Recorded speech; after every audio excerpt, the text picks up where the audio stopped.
গরম হতে সময় নিবে মাত্র 5 সেকেন্ড। এটা হচ্ছে এখানে 48 ডিগ্রি সেলসিয়াস বর্তমানে গরম পানি, একদম আগুন গরম পানি। এখন আমরা এই যে এদিকে যদি ঘোরাই তাহলে এটা দিয়ে ঠান্ডা পানি বের হবে, এদিকে ঘোরালেই হ্যাঁ মোটামুটি ভালোই গরম, কিন্তু পানি 44 ডিগ্রি সেলসিয়াসে আছে, অনেক গরম। আপনার অল্প পানিতেই কাজ হয়ে যাবে। ও বাবা, আমি আসলে একটা বেসিন একটা কল ইনস্টল করেছি। দেখেন এটা হচ্ছে এখানে 48 ডিগ্রি সেলসিয়াস বর্তমানে গরম পানি, একদম মানে অনেক একদম আগুন গরম পানি।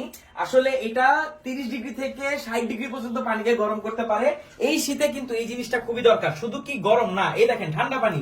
এখন আমরা এই যে এদিকে যদি ঘোরাই তাহলে এটা দিয়ে ঠান্ডা পানি বের হবে।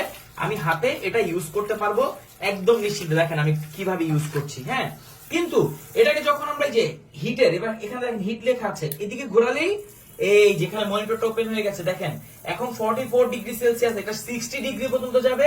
পানি গরম হতে সময় নিবে মাত্র 5 সেকেন্ড। এই যে ঠান্ডা পানি এখনই গরম হয়ে যাবে। দেখেন এটা আস্তে আস্তে বাড়ছে। হ্যাঁ মোটামুটি ভালোই গরম। তো একটু পানিতেই আপনার কাজ হয়ে যাবে আর খুব তাড়াতাড়ি এটা ওয়াটারটাকে হিট করে। এটা হচ্ছে ইনস্ট্যান্ট ওয়াটার হিটার RX